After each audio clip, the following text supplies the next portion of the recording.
Nobody cares. Right. This is the illustrious gentleman. He's Ryan Cody. I'm Scott Godleski. This is a show where we talk about usually kind of sort of comics and TV and movies and such, but you know, we're like performing monkeys. We'll do whatever. Sign up for Patreon and tell us what to do. Patreon.com/Tig Show. Super 75 Studios. Super 75 Studios. I've been on this show before. Go to tigshow.com and buy things. So it gives us money so we can buy things that are not the things that you are buying. And on the social medias, I think Tig_show. Is that right? That's great. Yeah, do that. Go there and I guess. I don't know. No, go to the Patreon. The social media does not give us money. So go sign up for Patreon, buy t-shirts and stuff. That's right. Don't forget about Twitter. Yeah, if Scott wants a fancy lunch once every 6 months, you got to go to the Patreon. That's the only time I get to eat. Yeah. Okay. So it's the middle of the afternoon, and I don't know if you're drinking or not. I don't know what your schedule is these days. So you let me know what you're doing. I have a house call from the Dr. Pepper. Is he going to cure what ails you?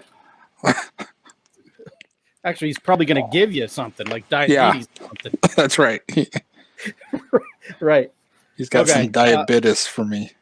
Yeah. Well, I'm slamming a couple fine Pilsners. But my drink for the show is something that, much like our topic today, was what had its 15 minutes of fame a long time ago, and then it's just been riding the coattails of hipsters ever since. Oh, and it kind of looks like our character we're talking about. I got a Foster's oil can, I think is what they used to call them. But that's the only Australian word I know. Yeah, that's right. It's Australian for beer. See, I stepped on your jokes because I'm insecure. I can't just let it go. Much like I have to talk about it. Much like every show we watch on TV, if someone says a joke, yes, it's an episode of Peacemaker. But yeah, it does kind of. I mean, color-wise, it looks like Mando, or it looks like Boba Fett. That was just a bonus. But yeah, I remember in the 90s, everyone was talking about these weird-ass cans of Foster's, and the commercial was everywhere. And now it's nowhere to be found. But I mean, there's no commercials to be found, but you could still find it in lots of places. That's because it sells itself now. I feel like everybody knows what Foster's is. That it's Australian for beer, and it. But it's much like Boba Fett. No one gave a shit about Boba Fett until someone decided they should give a shit about Boba Fett. It's great marketing. It's wonderful marketing for a throwaway character. I don't know. Boba Fett's, for as long as I've been a Star Wars fan, I'm going to get so tired of saying his name. Boba Fett is going to be, or has been, a super popular piece of the Star Wars universe. I read something the other day that it was like it's popular, especially with people of a certain generation. It's because you had this mythos you created in your mind about who Boba Fett was and what kind of a badass he was. And now that we've seen it in action, it's kind of a fucking bummer. Can you hear my like fan? Wolverine? Should I turn? Don't you dare talk about Logan. I can't hear your fan. Okay, whatever his last name was. See, I can't even finish my jokes. It's not lucky. What do you, so I want to talk about that movie instead. Yeah. According to an article I read today, it was the last starring vehicle for Channing Tatum until his new movie Dog comes out today. Dog? It's about a dog. Like, does somebody kill his dog and he goes like, no, he's John taking Wick on him? He's an Army Ranger, of course, and he's taken the dog, his buddy's service dog, to his buddy's funeral. So someone has to escort this military dog across country. But they could just put him on a plane, because I was at the post office today and people were mailing birds. It So if sounds he like can one of nail those a Pure bird- Flix movies. Yeah, and the article I read, because I'm fascinated by why the fuck is he making one of these movies? He co-directed this and is producing it, and it's Well, like there a you movie go. he wanted to make. There you go. So it's not okay, dog. So it's not like I was expecting something like Pig.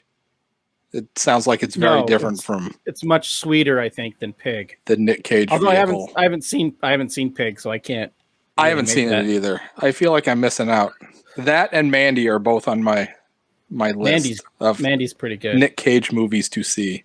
Mandy's pretty good, and Mom and Dad is fantastic. I think I said this before on the program. You got to watch Mom and Dad. I don't know what Him that and is. Selma Blair trying to murder their children.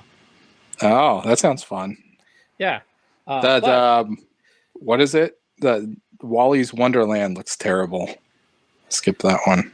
Yeah, I don't know. But to tie everything together in the Tig Show verse, Channing Tatum is currently dating Zoe Kravitz, who we talked about last week on the show. Oh, So good for him. sure. He's working. But yeah, so basically, the Book of Boba Fett. Yeah, that's what we're talking about. Yeah, it ended, so that's what we're going to talk about. I don't have any TikTok because I haven't watched anything. Ended, but not gone. I did start Raised by Wolves, but I think I need some time to digest that show before I can talk about it. So, any good? Recommend? I'm not there. I don't know yet. Is it? Oh, some of it is not for me, and then some of it is for me. So I don't know yet. Old man Ridley Scott sci-fi has been rather unpopular. Yeah, I'm waiting for it to become what it can. I think we're still in the larval stages of it, and I'm waiting for it to become something more. Oh, so I'm waiting for the subtext to kick in because right now everything is hammered. Is it going to be a butterfly or a piece of shit? Right. Yeah. So I don't really know where to go with this because again, my notes. I watched the finale. So I watched episodes 1, 5, 6, and 7, and I only went back to it because Mando showed up and there was no Boba Fett, and I never really appreciated Mando until I saw episode 1 of the Book of Boba Fett, and then I gained a new appreciation for the Mando series. Okay, relatively, yeah. Yeah, it's a fucking masterpiece in comparison. Well, Jesus Christ. I guess if those are the only two choices in the world. Yeah, it is. Apparently, according to my social media, this is the only show on right now besides Peacemaker. Yeah. So yeah, I watched anyway. 1, 5, 6, 7. I went back and watched 5 and 6 after you were saying I should watch them. It's 4, right? 4 and 5 were Mando? No, 5 was Mando, 6 was something else. And then 7 was the finale. 6 was the Luke and Grogu. Oh, was it really? So 5 and 6 were the Mando interlude. So the first one, really? Yeah. So we'll just go through. Let's just go through them real quick. So the first one. No way, dude! I'm looking at it on Wikipedia right now. I did not pay attention at all. Episode 1 is the one where he climbs out of the sand pit and then just takes over as the ruler of the underworld without any. He didn't have to do anything. He just went and sat in a chair at Jabba's palace. Well, at the end of Mando season 2, he shot Bib Fortuna. Oh shit! I don't remember that. Okay. Yeah. Okay. Chapter 2 I didn't watch, but chapter 2 was I hate these names. The Hutts come back to claim the throne, and then the Black Wookiee. I don't know what else to call him. Chrysanthemum. Chris Christopherson. So that introduced him because much like the first season of Mandalorian, where every character who's introduced later comes back for the finale, this follows the exact same format of season 1 of Mandalorian. So the gif of him doing the on the speeder bikes, that's in episode 2. I did not see that. Episode 3 is Cyborg stealing water in Mos Espa. And Oh, right. Yeah. citizens of Tatooine do not respect Fett. Is this the one with the scooters? Yes. This is the Okay. neutrinos. Okay. And then episode 4, something called the Transdoshans, and there's a banquet, and the Pike Syndicate comes in, and the Tusken tribe is murdered. Maybe. Yeah. It explains how Finnick Shand and Boba met. So that was her backstory, episode 4. I don't recall that at all. Okay, and then chapter 5 is the Mando episode. Chapter 6 is listener is loving this, by the way.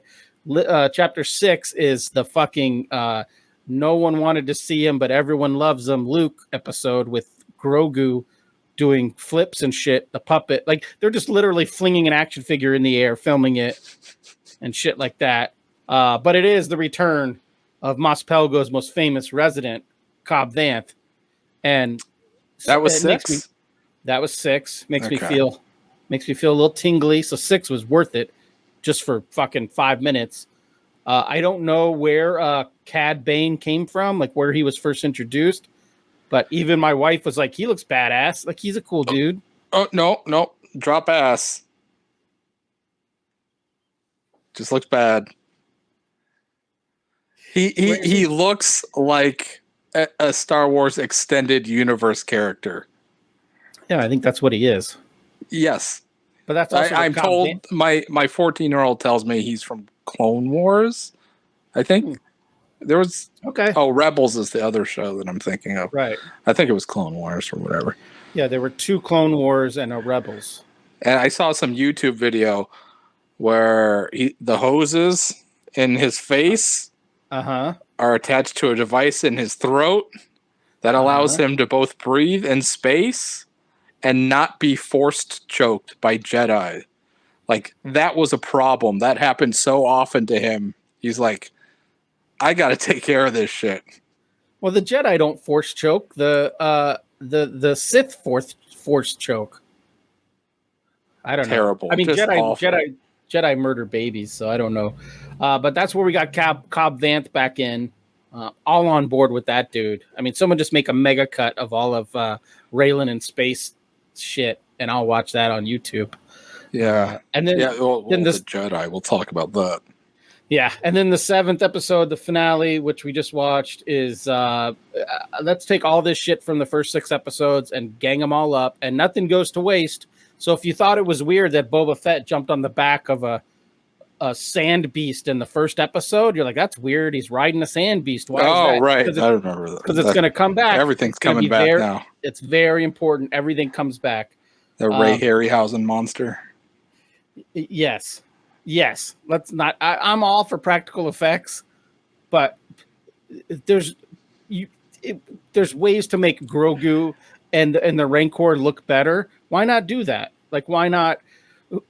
They're tossing the bone to the 45-year-old model maker at home who lives with his mom. This whole planet's a desert. What are all these fucking monsters eating? Fuck, man. Star Wars Extended Cinematic Universe, the Steku. Okay, they love fucking Tatooine. As like a showrunner or a production department manager or something, my only mandate for the aesthetics of any Star Wars thing would be, if it doesn't look like it was drawn by Ralph McQuarrie, then it doesn't belong here. And that was my biggest problem with Cad Bane, is that he looked like something out of a Star Wars video game from 10 years ago. Well, what's worse than the Scooter Crew or Cad Bane? Oh, boy. What's worse?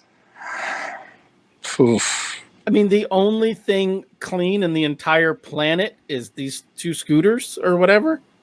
Oh, man. Wow. I don't know. They're both equally bad. I asked my 14-year-old is totally into the show. So I asked him the other day, well, what do you think of the scooter bike kids? Are they cool? It's like, yeah. He totally likes Cad Bane though. So I guess the Vespa kids are dumber. Yeah, well, going off the foolproof scientific rating that is your 14-year-old. That's who it's made for, man. I mean, I'm sure 14-year-old me would have been into it. Yeah, I don't know. I wonder if 14-year-old me would have been into it, or if I would have just recognized how silly this all is. Like, and you know what, I was telling a buddy of mine when Mando was on, that it was, some of it was too silly.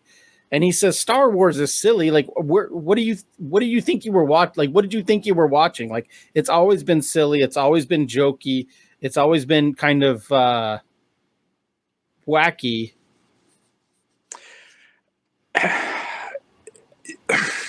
I don't know. But, As movies, I feel like the original trilogy holds up as films, like as pieces of science fiction, or just or action movies, or fantasy, sci-fi, or adventure garbage. They feel like good movies. They never felt like the audience was stupid. And I feel like a lot of this show is that. There's a lot of talking down isn't the right term, but we're seeing everything that's happening. And then it's like old fucking comics where the characters then tell us what just happened. It's maddening. Yeah, it's like this with a lot of like MCU stuff, just a lot of geek shit now. And I've said this before, like, we're supposed to just be thrilled with whatever they give us. Like, we're supposed to just be, we're not supposed to be critical at all. Well, if it tells a story and it's supposed to be a storytelling vehicle, I'm going to be critical, because I don't. What's the point? It's not that the story is the vehicle for the IP. One of my notes is that franchises are in the fan service business, and it's something I've just sort of come to terms with. And that's all it's going to be, because that's what people want, as much as people complain about it. Right. There are far fewer voices complaining about it than there are people standing up and clapping, because that's exactly what they wanted. And there's nothing wrong with that. I mean, most places I go to, I get the same thing every time, because I know what I like. I don't need anything different. And because I don't need it, I don't necessarily want anything different, you know? Yeah, I guess. I mentioned on our private chat today, I'm noticing here that Robert Rodriguez directed episodes 1, 3, and 7. So I saw 2 of them and they were terrible. So I imagine the third. I remember thinking the first one was markedly bad. Yeah. And the third one is the one that's with the Jabba the Hutt twins. That's the third episode. Oh, really? That's the third one? Yeah. So, but then John Favreau, the guy who wrote Swingers, wrote all 7 episodes, and seems to be the man in charge. And don't get me wrong, I love Swingers. I love Chef. Iron Man was a good movie. I'm confused as to how people get the keys to the kingdom. But I'm pointing this out not only to shit on it sounds like I'm shitting on him, which I guess I am. But again, these dudes are way more successful in their field than I'll ever be in my field. So take it with a grain of salt. But there is 1, 2, 3, 4. There are 5 directors in the 7 episodes and 1 writer. I don't know if that makes a difference, but as a 46-year-old man, I'm excited for Obi-Wan still. Okay. And guy like you, McGregor, right? And then I looked, and I'm excited because Obi-Wan every episode is written by the same person and every episode is directed by the same person. So fewer cooks in the kitchen, and none of them are named Dave Filoni or Jon Favreau or Robert Rodriguez. So I have my hopes up. I know. I'll see it because it will be on in my house inevitably, but I've no interest in going back to Tatooine for another thing. Oh well, and the Jedi especially are troublesome. Well, I'm excited about seeing those, seeing the runaway robots building the new Jedi temple on whatever the fuck planet is. I couldn't help but think the Jedi got what they deserved. Those weird, sexless weirdos. They are a little too big for their britches, as my parents used to say. That was the best thing that ever happened to the Star Wars franchise was Last Jedi, when Luke was like, we just got to burn it all down because the Jedi suck. Yeah. Okay. So I don't know how you want to go about this. Because my notes only encompass essentially the season finale. So if you want to go, is there anything you liked? Let's okay. Did you like the Mando episodes? Well, again, were they welcome? Did you? Yeah, relatively, were they better than the other episodes? Yes, I think out of all these people that are dipping their feet into the into this world, into the Disney Plus shows, I think Bryce Dallas Howard is one of my preferred directors. She did one of my favorite episodes of Mando, I think, if I remember correctly. I'm not going back and researching this shit. And then Deborah Chow, who's directing all the episodes of Obi-Wan, directed some of my favorite Mando episodes as well. So I think my problem lies in the Jon Favreau, Dave Filoni, and I know or realize I'm going to be skinned alive here at some point by saying I don't love Dave Filoni the way other. I think the Mando episode was the best episode of the 4 that I watched. It was far and away the best episode, except it's still not good. I mean, they're still bringing in fucking like Amy Sedaris and shit. And like, it's like, yeah, she's a little much. I don't know what audience she's testing well with, but it's not mine. Her brother is also a satirist and a writer. And my wife, when we're watching the finale, was like, Jesus Christ, do I love her brother and can't stand her. Like she's, I mean, I just don't like, let's get the lady from Strangers with Candy in another episode of the fucking Star Wars universe. Like, I don't get it. But again, they're not making this for 46-year-old not disenfranchised. That's the wrong word to use. Disengaged white men. Like, they're not making the show for me. Right. Yeah. And that's fine. Yeah, I don't need another thing. I have plenty of things. Yeah. But okay, so I have seen it. It is on in the place where I live. Right. So I can speak to whether or not I enjoyed it. And no, I didn't. I by and large, I did not. And because you liked the little Mando interlude more than the rest of the series, that's where the problem lies. They funged Fett's story right off the bat. Like every bit of it is bad. I just find it hard to believe because there's no way they're making these close enough to airtime to where they did the swerve because people were talking shit about. Like, this was planned. Not having Boba Fett in chapters 5 and 6 was planned from the get-go. Like, why not? Why does it have to be the Mandalorian and then Boba Fett? And why can't it all just be one series? Just call the motherfucker Tatooine or something. Like, it's very weird. Well,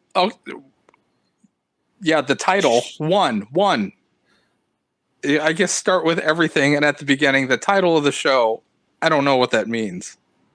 Why is it called the Book of Boba Fett? I Why? don't know. He didn't have a little book with like a list, like the bride with a list of people that did him wrong, that he was going back Yeah. and Yeah, it'd be different if he had a literal shit list that he was writing people's names in. yeah, this I have it written in my notes. It's the Book of Boba Fett. That's hiding a Mando comic inside, so nobody knows that you're reading Mando instead of Boba Fett. Right. Or even have Finnick Shand take note, not take notes, but have someone be his biographer. If you're going to use the term book, I don't know. This sounds what I just said was dumb. I'm an idiot. Yeah, Again, I don't know. We're told that she's supposed to be so cool through everything, and she doesn't do anything impressive until the very end of the last episode. Yeah, I was actually gonna just then I was even with all of that, even with everything we've just said, she's still my second favorite part of the 4 episodes I saw. It's Mando and then her. I think she's what awful. What else do I have to choose from? Yeah, I mean, yeah. if these are my options, yeah. I guess I like Chris Santan. Who? I like a Wookiee, Chris Santan. Oh, Chris Santan. Right. I mean, I like a Wookiee. So. Sure. Yeah, I guess seeing a Wookiee was neat. Yeah, you didn't have much of a character arc. I know that part of Fett's original trilogy costume was a string of braided Wookiee pelts that he had, which, might have been an interesting addition here. There was not... Fuck. Yeah, I don't know. I feel like we need to go to the beginning where they muffed everything right off the bat. Like, why it doesn't make any sense. The show's called what it's called. If you're going to have Fett come back, the premise of the show, like at the end of Mando, where he comes in and he shoots Bib and he sits down and he's like, "The shit's mine now." That's interesting. I would be willing to sit down and watch that show. But I don't know what this was that they were trying to do. They did like the Power Rangers version of that story. He's going to rule through respect and like empathy and shit. They had a chance to do like The Godfather in Star Wars. They had a chance to do something like kind of hard, Mando was light and airy and had a baby Yoda and shit. This could have been the right. The little more adult version of something like that. Well, you knew that shit was out the window the second the fucking twin, whatever you call them, Gorgons or whatever the hell they're called, showed up. Like just because, I mean, the reason a lot of these characters look the way this world looks the way it looks is because this world was created in 1970 something, where fucking body paint and high def TVs, like high def TVs didn't exist, but body paint did, right? So that's why you have these motherfuckers looking silly as shit. And silly as shit is acceptable in 1977 because it's new shit, right? Like what mind blowing shit. Like that speeder, nothing's touching the ground. That shit's floating. Like all that shit is mind blowing in 1977. We're in the goddamn future now, and it's the one thing I enjoy about Star Trek. Right, the current Star Trek TV shows look way better than the first Star Trek show, even though they're set at the same time sometimes. Like They don't apologize for the advancements in fucking making TV. There's a better way to say that, but that's how I said it. Whereas this is like, oh, we're going to make it look just like it would have looked in 1977. Like if something looks dumb, change it. You're not bound by law to use these characters that look like that look stupid. I don't, that's the world, man. I don't, but it doesn't I can't have find any fault with the world of Star Wars and the way it's presented. It's the execution of everything that's stupid. It was this show was set up and sold as Boba Fett as the new crime lord of Right. Jabba's whatever the fuck territory, kingdom, or whatever. But the execution of the concept was just so boring and toothless. That's my problem. Yeah, a couple of my notes here are it comes down to they hold the hand of the viewer too much, and maybe it's geared towards 14-year-olds or whatever, but like just for example in the season finale, Amy Sidar shows up and they have to give away that Grogu is back on the planet like 20 minutes before he does anything. Like, why not? Wouldn't it have been much cooler if someone was about to fucking die and then the Force is used and it's like, fuck, that's when you see Grogu. Like, why ruin you? Because the whole time you knew nothing's going to happen because then he needs to be on screen as much as possible. Oh, I think he needs to be on screen as little as possible. But yeah, like they got to do, they got to show that in advance. They got to ruin any surprise possible. Shit, here we go. A lot of this is just shit my wife said. Oh, because we were both high as fuck trying to keep notes. But like, so my whole point of the story of what I gathered from this is like, that GIF or GIF if you're a dick of Steve Buscemi holding the skateboard like with the cool kids. That's what Book of Boba Fett is. It's like what 50-year-olds are trying to tell 14-year-olds is cool. I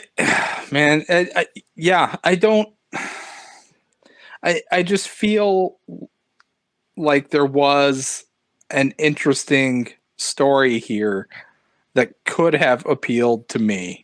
And that's all I can do, right? Is just talk about why I didn't like it and why it didn't work for me, because I'm me and not anybody else. It can be for my 14-year-old kid, but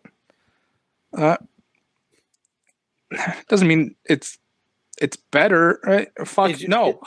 I want it. I want the thing that I wanted, and now I'm mad. Yeah, that you didn't get it. That's right. Yeah, like a bunch of truckers on the Canadian US I don't understand why he's 70 years old. I don't understand why they had to cast that same actor. He's not I don't think he's age appropriate, but he's certainly not physically appropriate. It's one of my only notes is that it's a Bruce Willis Redbox movie version of Star Wars. Everything he does, he just looks so slow and tired, and I don't want to see it. But if they had built that into the story, that would have made it a little more interesting. Yeah. I get that he's in the back to tank all the fucking time, but it's not like that's a secret. It's not like he's hiding it like with the armor. This is a thing he's trying to keep secret. He's not trying to show weakness to whatever's. That could have been a part of this series. That could have been an important piece of the story. They didn't do that. A lot of the fight scenes, I mean, besides just like there's the gif of the one cyborg, or maybe he's a scooter guy. I don't know what the difference is. Like doing the spin. Is it the kid with the eye? Yeah, Cyborg. So like Cyborg does that weird spin, but like both Universal Soldier eye thing. Right. But there was one time where he spun under Chrysanthemum's to fire his weapon. He did a full 360 to fire his weapon, and my wife was like, he wasn't ducking under anything. And then there was another point where the two Mandos when they were fighting, I think Mando proper did a spin around Boba. And my wife was like, it looks cool. He didn't do anything. Like it's the lightsaber fight at the end of Phantom Menace. All the fight scenes in this, because they were so slow and sort of deliberate and clunky, reminded me, like, I thought I was watching like a Star Trek The Next Generation episode of like Riker fighting like an alien or something. Like it's like the most awkward, unathletic fight scenes of all time. It's just like two-handed, like hitting somebody on the back of the neck. Ugh. Yeah. And then my wife actually named our episode, and when something she uttered out loud when when they're doing that weird chase thing where with the Rancor and like Mando and Grogu are on the back of the like fruit truck or whatever that Amy Sedaris is driving. yeah. And it went on forever. My wife is like, "Save your tender moment," and I immediately said, "That's the name of the episode." But like, yeah, like what the fuck is that? Like, I could like. Again, I say this every time we review something because we only tend to review things we're mad about, which is we should find something we both adore and talk about that. But like every time they have a chance to do something, they go the other way. Like in the middle of this fight, like Mando and Grogu are going to have this bro love thing going on. Like there's other shit going. Like there is other shit happening. You could save this for later.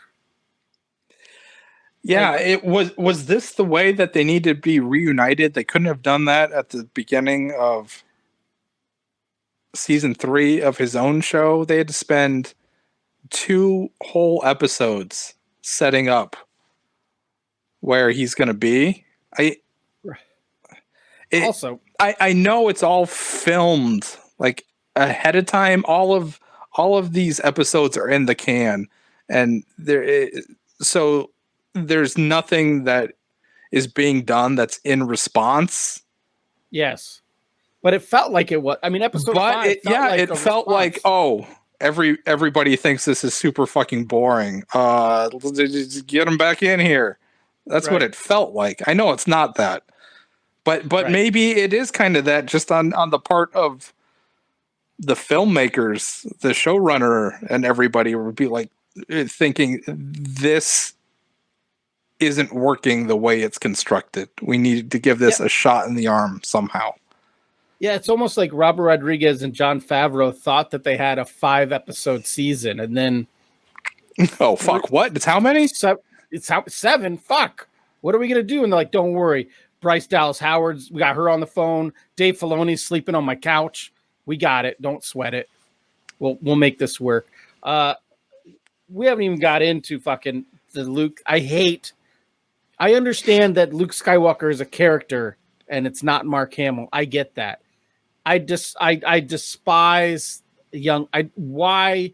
I despise Luke. I mean, this story was told in the new trilogy. We don't need to go back and hammer home that he built this fucking school and that he did his best. And like, you know, the fact that I saw this isn't my thought. This is a tweet I saw. Like he asks essentially an infant, because Grogu is going to live to be 1,000 years old. He asks like a 1-year-old to make a choice to define the rest of his life. A lightsaber that you can't lift because it weighs more than you, or a chainmail bikini made out of fucking... Yeah, what kid didn't choose the lightsaber? Well, I mean, he loves Mando. But what a fucked up decision. You can never go back. You're going to outlive me by 900 fucking years. That's why the Jedi deserve to be massacred. God, I would love it. God damn it. Give me a Star Wars show where Enfys Nest is just killing rogue Jedis. How great would that be? It's stupid. But yeah, I hated all that. I didn't need Rosario Dawson. I didn't need any of it. Okay, I had feelings about CG Carrie Fisher in Rogue One. And I had even less feelings about Tarkin in Rogue One. And now I have no feelings about seeing Luke. I don't done better. I don't care. But it's just like you mentioned, I think because the technology has already been presented to me, maybe I'm kind of desensitized. Something that did get my goat a little bit was finding out that Hamill didn't even read any of the lines. It's like some algorithm that they have invented to do the dialogue. I don't know how I feel about that. But also, I mean, I don't know how I feel about it either, but he's credited as, I mean, he's in the cast. So is he just collecting checks? I mean, but also, are you telling me that he couldn't he couldn't just say those lines. It's not like his voice has changed that dramatically. Like, Yeah, did he not voice Luke in Mando? did he say lines of that in Mando? I thought he had, but I don't know. I don't know either. I don't know. I don't know. I don't give a fuck. What makes it any different from like a Pixar movie? I don't know. I don't know why I'm taking offense to this and not that. If it's gonna be fan service, the cinematic universe, that's fine. But I mean, have a point to it. I don't know. I just hope there's protection against this sort of stuff now in contracts. Oh, I don't know. I think in contracts, actors will sign away rights in perpetuity, and then this will just become the norm. Like, we're gonna start seeing like peak Bruce Willis. Like, Oh, wouldn't that be something? The next Die Hard movie, we'll do a Die Hard prequel, the CG Bruce Willis. yeah, like the Boom Studios. Be like, oh my god, his eyes are so lifeless. It's perfect. Yeah, I just don't. And I get it. The point of these is to make money for the studio and to please fans and all that. But I think you can do that. Those are the same thing. It's making money for the studio by pleasing fans. Those aren't separate objectives. Okay, I guess my problem with all the Star Wars shows so far is you can accomplish that and still tell a good story. You don't have to sacrifice story for fan service. You don't need to have Luke at all. No, you don't need to. He doesn't benefit the story at all. You don't need to. I don't know. I have a PA, so I don't need to get up to get a donut from craft services. I don't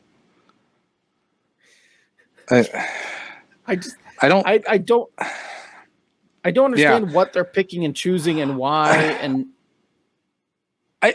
one of the things I've been thinking about recently when I've been sitting down to do my own stuff is the difference between a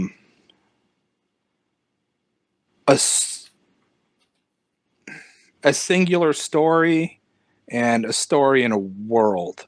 The other week I watched The Love and Monsters, and it was that was a case of a story in a world where the world is the thing. The world is the thing that brings the viewer to the table. And that's the thing with Star Wars, is you created this world, and within that you can tell any kind of story you want. So I don't know why they insist on going back to the same well and telling all the same stories with the same tone to the same audience. There are other things, it's Star Wars is not a lightsaber. Star Wars is a long time ago in a galaxy far, far away. That's what Star Wars is. Yes, agreed. So yeah, give me, an aging bounty hunter that's aspiring to become a crime lord in this backwater town, and give me that. And I don't understand why they seem so afraid of giving you a character that is probably unlikable. Especially right now. That's hot shit. Yeah, that's all the rage right now. They had the opportunity of having a character arc for Boba that was, he escapes, he thinks he's hot shit, and then he finds out no one respects you. You're not hot shit. No one even knows your name. No one cares about you. Then his character arc is trying to deal with the fact that he's not what he thought he was. He has to gain that respect. He has to like Walter White it and do what he has to do to get to where he wants to be. That's a character arc. That's real shit rather than just he got out like the next day, right? Or Yeah, it was like a half hour later. Yeah, so people still know who Boba Fett is. I don't know what amount of time. Well, I guess we do, right? Because Mando takes place supposed to be like 5 years after the end of Jedi. Yeah, so I guess since I didn't watch So all the that's episodes, current to now. So it's been 5 years. So he was with the least. Tuscans for like 5 years. Yeah, that's while watching that. I brought up the point was, is this potentially problematic? The thing that we're watching right now with the Tuscan Raiders, with the white savior coming in, being adopted by these native people, and then he's going to teach them all the things that they didn't know because they're dummies. That's probably it feels bad. It feels bad. Yeah, like they could have taught him how to be a great leader and taught him skills, but it seems like it was the other way around. He's like, this is a knot. This is called a knot. Yeah. But he did at the end. It was the gaffy stick that he used for. It could have been anything. Could have been a fucking knife. It didn't need to be this thing. Yeah, that's really the only thing he did worthwhile in the finale. When he was riding the Rancor, all he was doing is like he was like Luke Perry in that movie where he rode a bull 8 seconds. At one point, my wife said Boba Fett is useless. He'd be the Rancor would be better off if Katniss from Hunger Games was on its back. And I thought, yes, like he can't hit shit. Man, I mean that's the joke, right? Is he can't hit shit. If a Rancor had moved that fast in Jedi, Luke would have been fucked. Yeah. Yeah, at one point I was like, is this Pacific Rim all of a sudden? The Rancor fighting the other thing? It went on for a long time, too. So it feels like that was the goal of the series. Was to get to that moment. Yeah, the Rancor doing the Kong versus Godzilla bullshit. I guess it's cool, but it's not what I wanted because it didn't fit into the story that I want and that I expected. I wanted Sopranos in space. That's what I wanted. And he could have been old and fucked up, he could have been like he could have been I don't know who's like that. Yeah, like Marlon Brando in The Godfather, or like Clint Eastwood in Unforgiven or something. Just a guy who's past his prime, but he's still got the armor, so you don't know what's on underneath. He could have been like a puppet. Maybe Fennec is like the brains of it, and she's pulling one over on him. There was nothing interesting about it. It was not intelligent or compelling, and those are like the two things that I really want in anything. Yeah, at one point, again, this is the last time I'm going to reference my wife on this podcast, but she's cracking me the fuck up while we're watching this. Yeah, ever. This is it. We'll talk about it off air. But yeah, at one point when all this shit's going on and the city's blowing up and the Rancor's tearing through shit, my wife goes, I feel like they should just let the spice run through the city. I don't even know what that is. It feels like they needed some lame excuse to have a new crime syndicate come in. So is it the same as like Dune spice then? Because I thought in the Solo movie, like the spice comes from Kessel. Wasn't it like super starship fuel or something that they made there? This shit's all over the place. I don't understand what's happening. I don't know. But you keep saying that your son likes it. Is he off his phone watching it for an hour, or is he watching it while on his phone? Mostly. Yeah. And have you talked about us? Is he watching it so that he's not left out at school when they talk about it, or does he genuinely seem to enjoy it? No, I think he digs it for real. I don't think it's a peer pressure thing. I don't know how much this resonates with. Man, that's interesting because I should ask him when he gets home if his friends are watching it too. Because I don't know.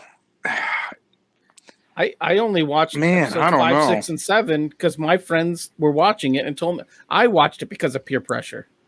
You're right, but your friends aren't in middle school. So is this You don't know all my friends.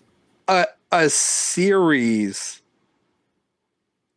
with its spirit being it's aimed at 40-year-old white dudes, but I don't even know how to phrase it.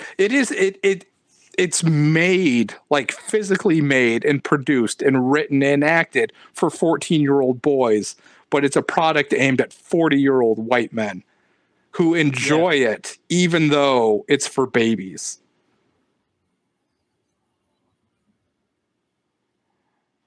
Yeah. It's like how everyone how Pedialyte, if you're sick, you're supposed to drink Pedialyte now, even if you're an adult. It's the Pedialyte of franchises. Right. The baby aspirin. Yeah. My notes, I was about to throw my notes away and I realized the biggest words written down here is stupid. This is so stupid. And Amy Sedaris. Amy Sedaris is actually the largest thing I wrote down on my notes. I don't mind levity. You know, she's true to the character. Like she feels pretty consistent all the way through. Oh, she does a great job with what it's just not been what given. I want. Yeah. But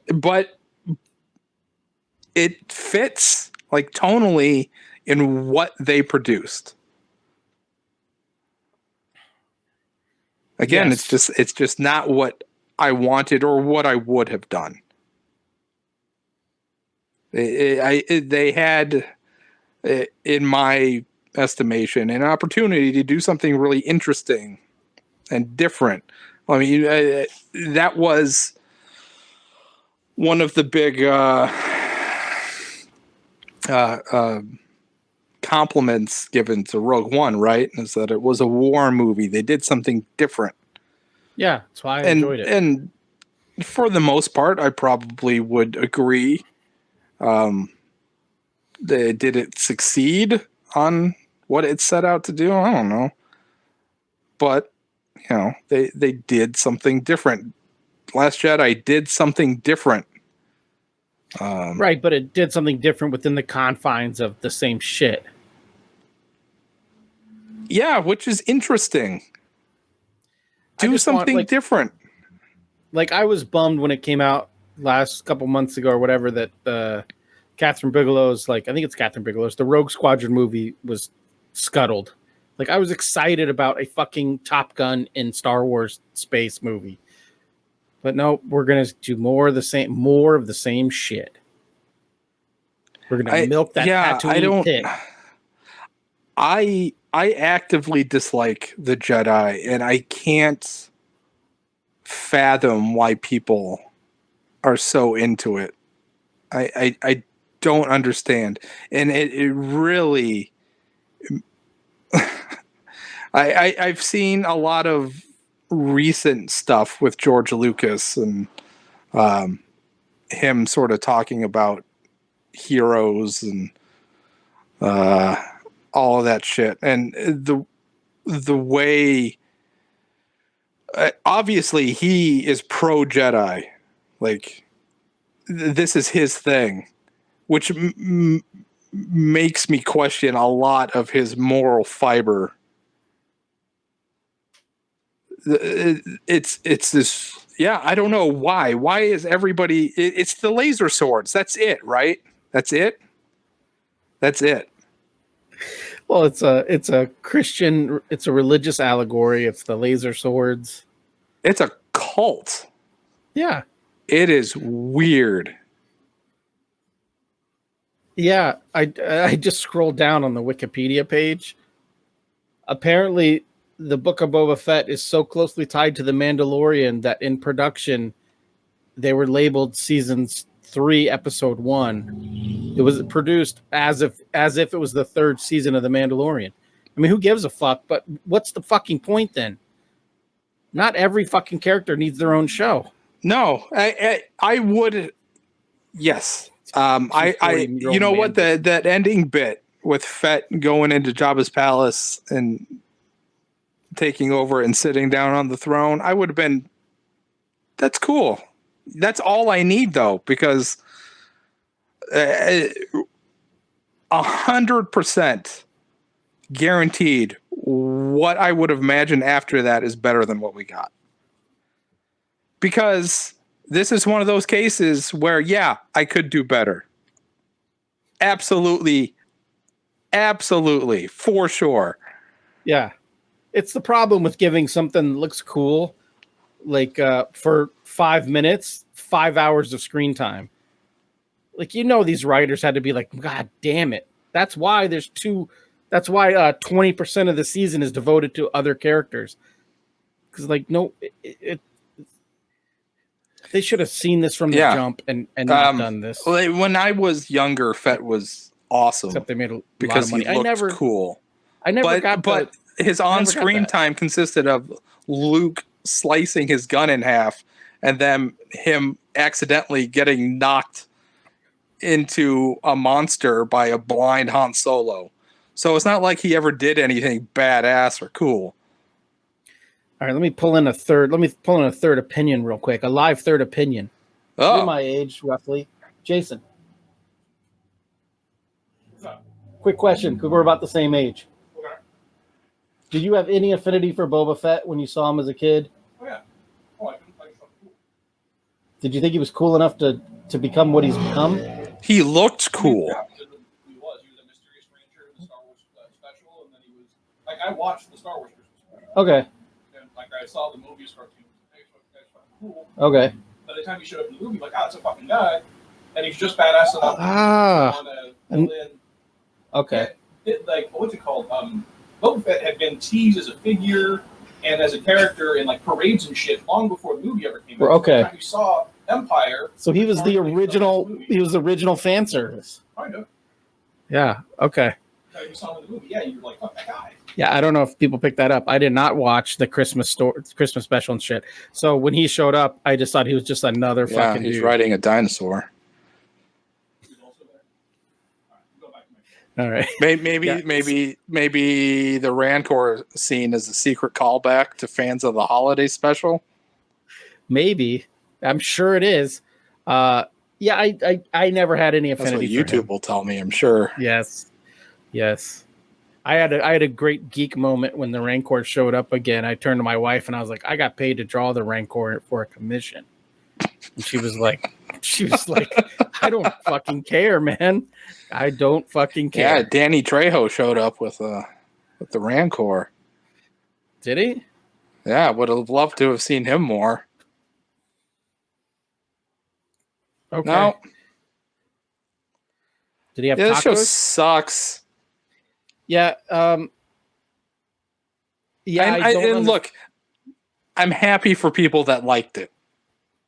I am. I hated it. That's all. And I don't go around talking about things I don't like either. But I will give you my opinion if you ask me. So if you want to talk about it, I'll talk about it. And I'll tell you that I didn't like it. I'll tell you the reasons why I didn't like it. It doesn't mean that you're wrong and I'm right. It was bad. I thought it was bad because it was bad. And I could have done better.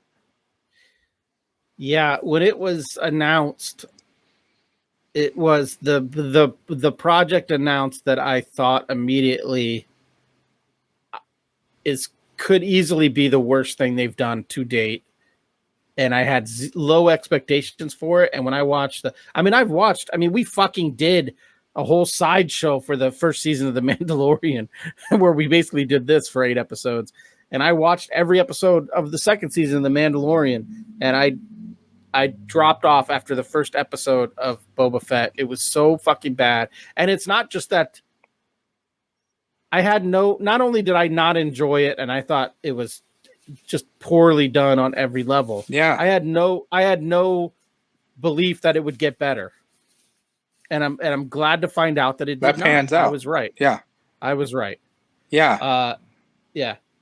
I mean, a series should show you what it is.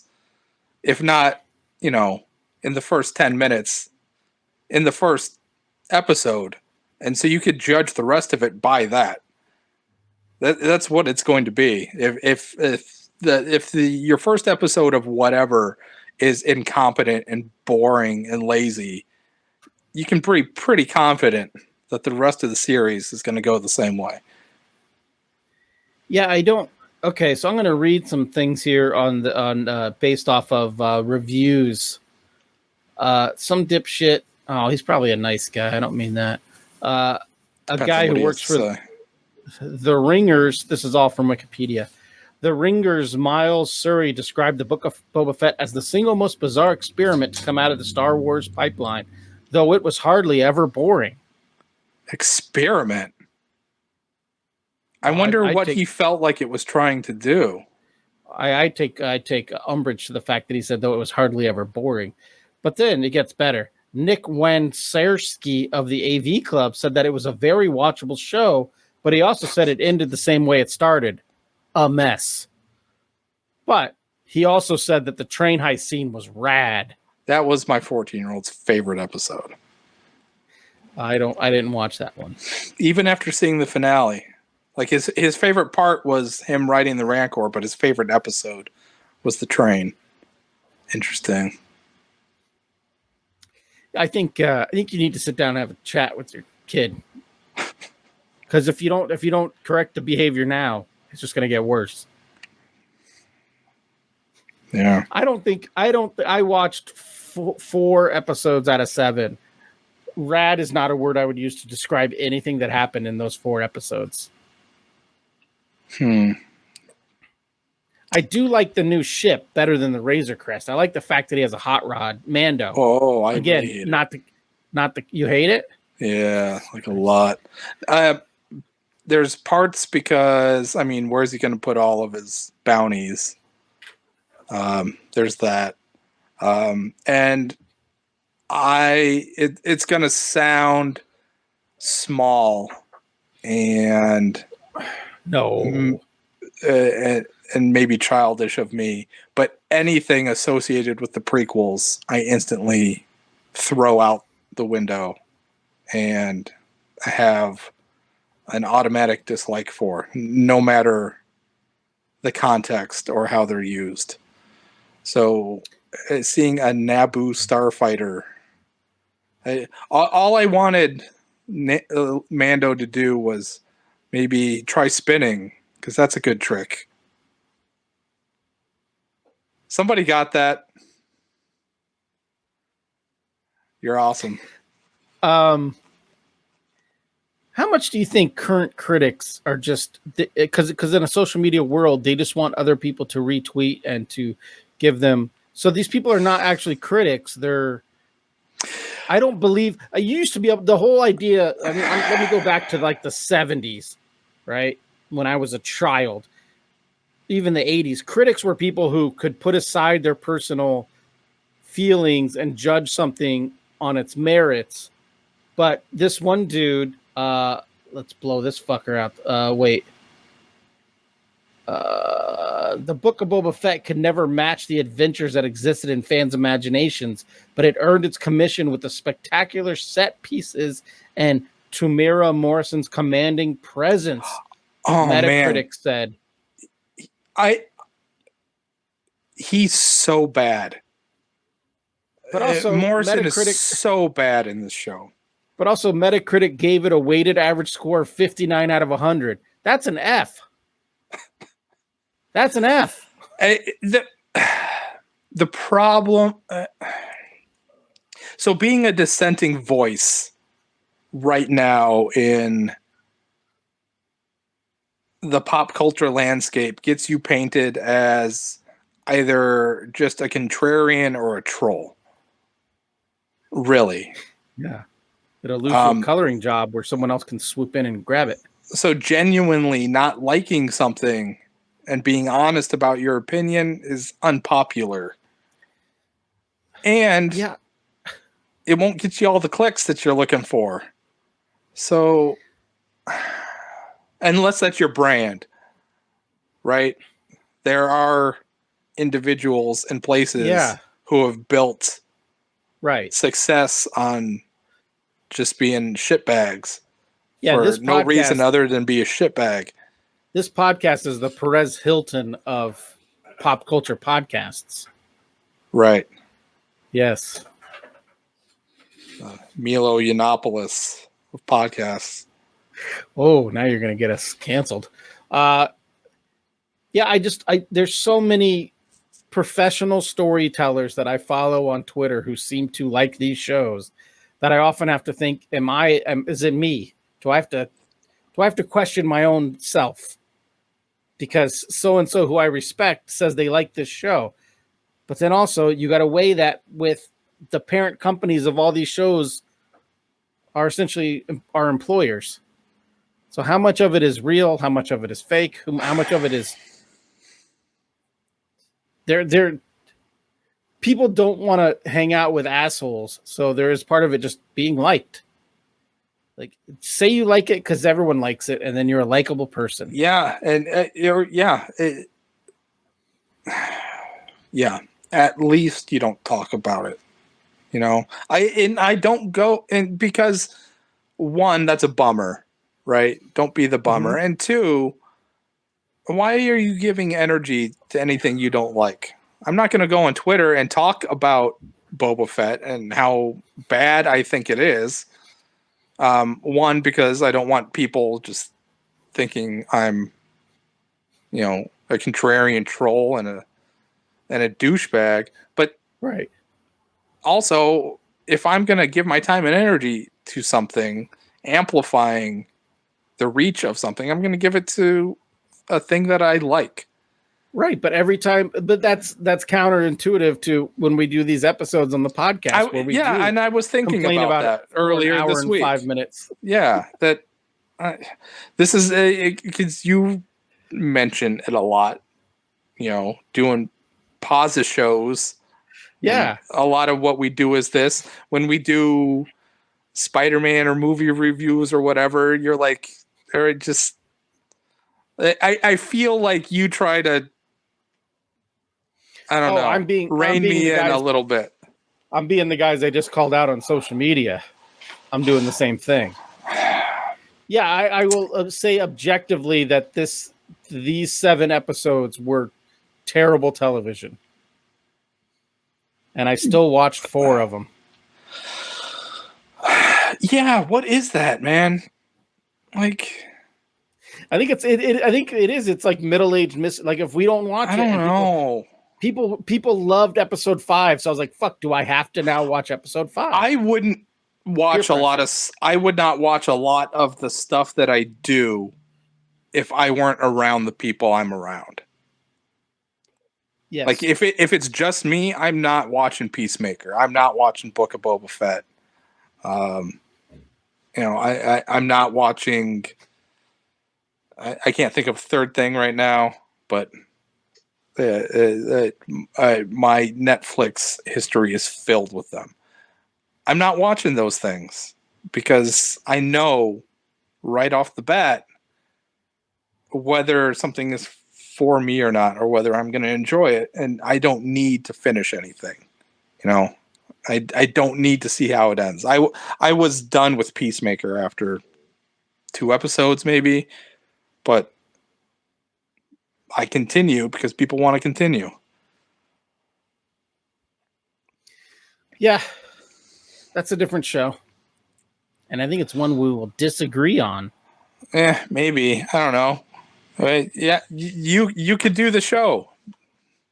Do the show. Because I shouldn't do these anymore, I don't think. Maybe, maybe this is the first show. This is not the first show of February. We did one last week.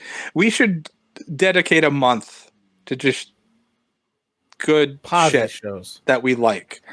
So Okay. we should each pick like a comic and a TV show and a movie or something.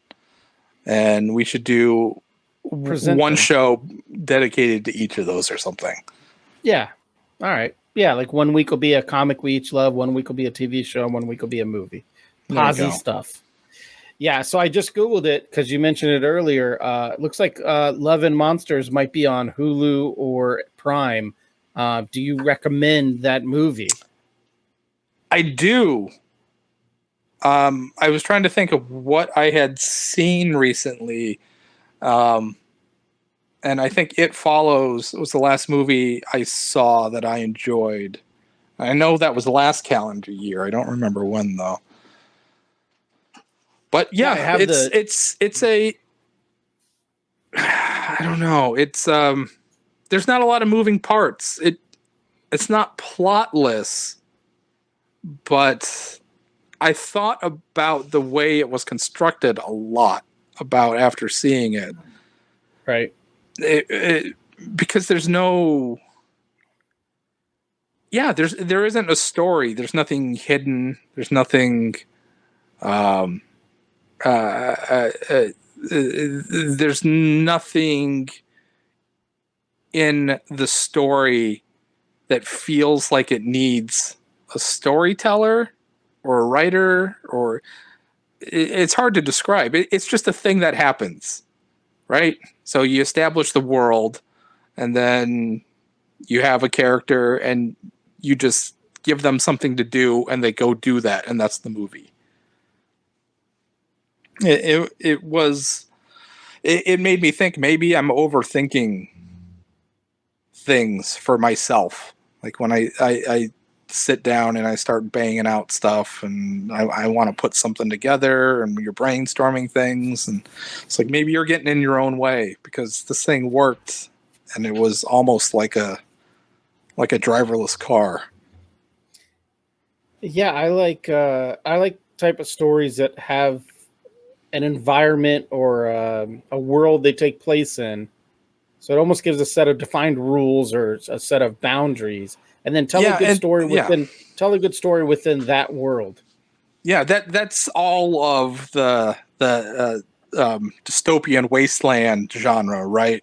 Is everybody's there for the world. For Mad Max, you're there for the world. Right. You just set that up, and then you give us a character who's watchable, and you have them go do whatever they're going to do. It's almost in a world where you set up where the world is the feature, and the draw is the day in the life of is the whole story.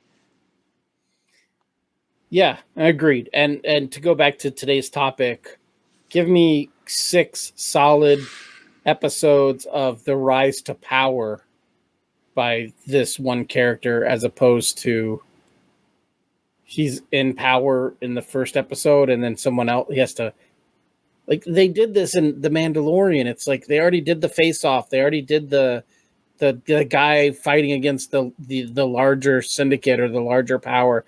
We've seen this shit done. Like, I mean, for somebody who I figured whose name and reputation precedes him, nobody really seemed to know who he was or have any opinion on him at all.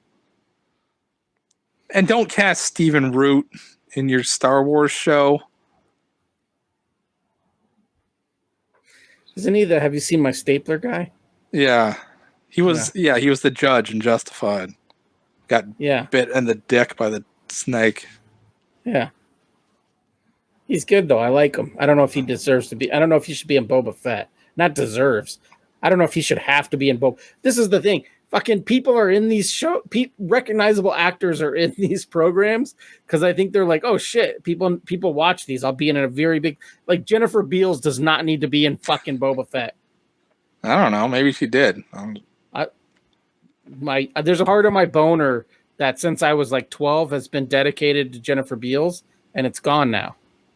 Oh, well, and you had part that was dedicated to the dancer in Jabba's palace, and they put those things together. No, it never did it for me. I don't understand how you would have that. I mean, Carrie Fisher's already in that scene in a bikini. You don't need there's only one. I only have so much space in my mind palace. Yeah, My boner. yeah, that was. And then the weird sexless monk shows up, and that's just like that's a year's worth of stuff for George Lucas's therapist in that scene. Yeah. So I guess at one point at one point I saw a tweet from I'm not going to name him on thing, but it's somebody that you and I both know personally, and they're tweeting to somebody else, and they're saying like people bagging on Boba Fett, like, oh, they just don't know how to just relax and enjoy the fun of the show. I feel like that's exactly what I did with Love and Monsters. I just sat down and I enjoyed it. Yeah, I would say show me the fun. So I think a lot of it has to do with us doing what we do. We've probably talked about this, but we would have made different decisions. That's all it is. Yeah. That's all anything is. In anything that is made, everything you see and everything that happens was just a series of decisions of people discussing something and saying, yes, this is the best or the most interesting thing to do here. And it's just a series of those. So as soon as you see a problem with the first decision that leads into problems with the next decision, the entire thing just snowballs. And for me, for a lot of things, for the rest of the runtime, it's just me scratching my head, figuring out how something like this happens, and also figuring out how I would have fixed it. Yeah. Agreed. And those are rare things when I don't do that. Like after I get done consuming something, I will know. I will have that thought and that feeling and that recollection of, oh, I didn't spend the entire time just trying to figure out how I would have done it better. Yeah, I must have really enjoyed it. Right. Yeah, you don't get caught up in reverse engineering the program or the entertainment you just absorbed. Any other final notes before we wrap this up? I'll go watch Love and Monsters. Do not watch Book of Boba Fett. I guess watch the first episode of Kenobi when it comes out. I'm sure we will watch it. Fuck yeah. I don't need... Again, I hate the Jedi. I don't need another thing on Tatooine. Ewan McGregor is great, but in context, I don't want to see him. I have no faith. My faith in both the MCU and Disney Plus have been eroded to the point where I would go out of my way to not see the thing. So, right. But I live in an environment where it can't be avoided. Right. All right. So I have one final question for you, I guess, before I talk about this delicious beer that's made in America, but it's Australian for beer. My last question is: do you know where I can get a shirt with a giant Carl Sagan head on it? I do. I do know where you can get one. I should probably find an alternate source though, because I got this from Amazon, and it makes me really upset. It's just a giant fucking, like, that print on that shirt could not be bigger. Yeah, Foster's Australian for beer, whatever, man. It's a beer. I mean, so it's a golden lager, right? Isn't that what Foster's is? This just says premium. Oh, I don't know what the fuck that means, but I do like the fact that for a 25-ounce beer, 24-ounce beer, they could have gone tall, but they're like, fuck you. we're going short and fat, and I'm a fan of short and fat because, like if I was just walking around holding this, people would think like, oh, that guy got caught in a laser beam that squashed him. You know, like Right. I also need a short and fat wallet. That's I need right. like a short and fat car keys. So Yeah, just think people forget that girth is also a thing. I almost said something, but I can't. But yeah, girth's definitely a thing. It's not about the length; it's about the girth. That's right. That's right. See, that should have been a line somewhere in Boba Fett. You know? Yeah. That's right. Like someone, oh, you look like you put on a couple pounds, Boba. No, it's not. The girth is good. Girth is good.